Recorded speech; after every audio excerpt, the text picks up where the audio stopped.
Welcome to the WRAL Daily Download. I'm Luis Fernandez. Suzanne Markham and her husband Harold have been through an emotional journey since Harold's Alzheimer's diagnosis. There are the moments you expect, the challenges Harold faces, but also the moments you don't think about until they're there. For Suzanne, it came in the form of a phone bill. She reached out to WRAL 5 on Your Side reporter Keely Arthur for help. Keely joins us now. Keely, thanks for being here. Happy to be here. So let's just start with the basics. Tell me a bit about Suzanne and Harold's journey. So as Suzanne puts it, her husband Harold is in deep into his Alzheimer's diagnosis. I think this is something they've been dealing with for more than a decade. And there's probably so much that you're thinking about as you're going through all of that. Definitely all the emotional aspects, but with my job in 5 on Your Side, I've realized finances are incredibly emotional, and it's really stressful to have all your paperwork and documents and just know everything while you're dealing with a crisis. This is similar to when people lose a house or something, and it all happens kind of fast, or at least it's unexpected. And so basically Suzanne has been working so hard to pay for Harold's medical care. He lives in a facility now, and then she's also dealing with the bills and the finances and the back end of all of that. When you have some kind of crisis and something comes up, it feels like it can be so hard to tear your attention away from that. It just ruminates inside your head. So what was the problem specifically that Suzanne was dealing with? It's Verizon, is that right? That's right. So she just emailed me one day, and with the viewers, when they email me, sometimes it's there's a million issues and it's hard to know what to tackle. Suzanne emailed me with a very specific problem, and for anybody who ever wants my help, do that, because it's easier for me to understand and know what to do next. Basically, she had canceled Harold's cell phone service with Verizon about 2 years ago when he moved into the care facility. He was no longer capable of using a cell phone. And she says that she called Verizon and explained the situation, and they said, great, it's canceled. And despite that, she got a bill in the mail for more than $230 the next month. Called again. I basically was told the same thing, and then the bill kept coming and coming and coming. And she didn't know where to turn. It was just like she felt like she was banging her head against a wall, and then she contacted me. When people contact me, I contact the company's communications team. I don't contact customer service. And I think that's the difference maker anytime we're dealing with a business. I'm not calling customer service. I'm calling the media team, and then they are kind of the intermediary. So within 2 days of me emailing Verizon, which I have a relationship from past stories, they called Suzanne and fixed it. They said, oh, do you have a power of attorney for Harold?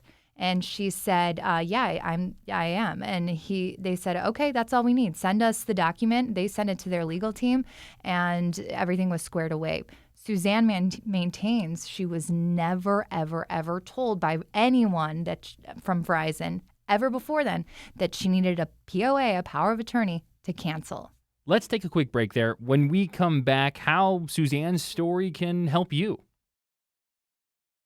Welcome back to the WRAL Daily Download. WRAL 5 on Your Side reporter Keely Arthur with us. Keely, so you mentioned, you kind of dove a little bit into how you went about solving this problem.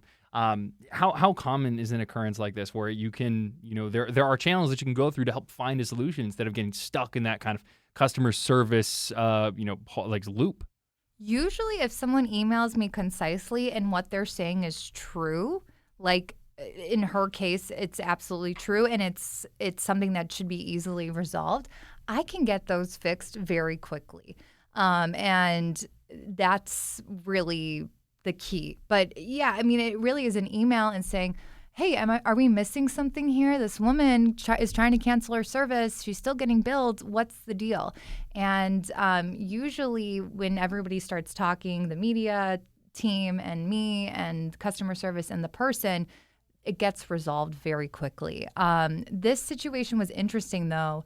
while Verizon solved it, the spokesperson I spoke to on the phone had a hard time believing that nobody had brought up the power of attorney. Interesting. And I asked, in email, is this something front-facing employees are trained to do and trained to tell people in Suzanne's situation, hey, this is what you need if you really want to cancel it?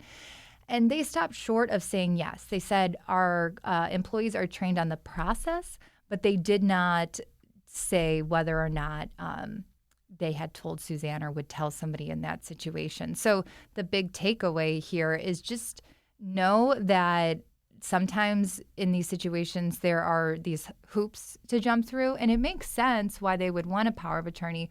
You don't want somebody calling up, and they hate Keely Arthur and they want to ruin my day and they go behind my back and cancel my phone service. I mean, you want some barriers there. And one thing that people can do, prevention is key, is you can designate somebody on your phone service to make those decisions, in the event that you're in Harold's shoes. Which I think kind of brings me to this final question here, right? So Suzanne and Harold's situation is so specific. With Harold's battle with dementia and that whole process that he's been dealing with for, it sounds like, more than a decade. But this seems like a problem that a lot of people can learn from. What would you like people to take away from Suzanne and Harold's experience specifically? Yeah, one thing I always do when I'm dealing with a situation where I'm helping one person, that's 5 on your side. You're always helping one person, but you always want to make the story bigger so everyone can learn a little something and improve their own lives. I always Google and see on Reddit if there's anyone else who's dealt with this. And I've seen posts, with T-Mobile or AT&T when people had deceased parents and were trying to cancel the phone bills and still having issues with that. So my best advice would be make sure you have someone designated already. Make sure that you know what the company requires. And if I'm kind of blown away that Verizon never told her this, because and I believe her. Ask customer service, is there something I'm missing? What is the missing link here? Do Googling, do research, look up old news stories. If you're in a situation like this, my news story maybe would pop up. So do your homework, and if none of that works, you can call me. And what's the best way? Because people always ask me, what's the best way to get in touch with you? So anyone who's taken the time to listen all the way through, I'll give you a tip. You can just email me at karthur@WRAL.com. We have like the 5 on your side form, but I have my phone and email at all times, so I see those the fastest. There you go. A little nugget for anyone that sat here and listened to the daily download today. That is WRAL 5 on your side reporter Keely Arthur. Keely, thank you so much. I'm Luis Fernandez. Thanks for joining us, and thanks for listening to the WRAL Daily Download and for making us part of your morning routine. Another great way to get WRAL news is the Morning Briefing newsletter. It's a daily email with Triangle news, events, and headlines to help you get ready for the day. Sign up at WRAL.com/newsletter.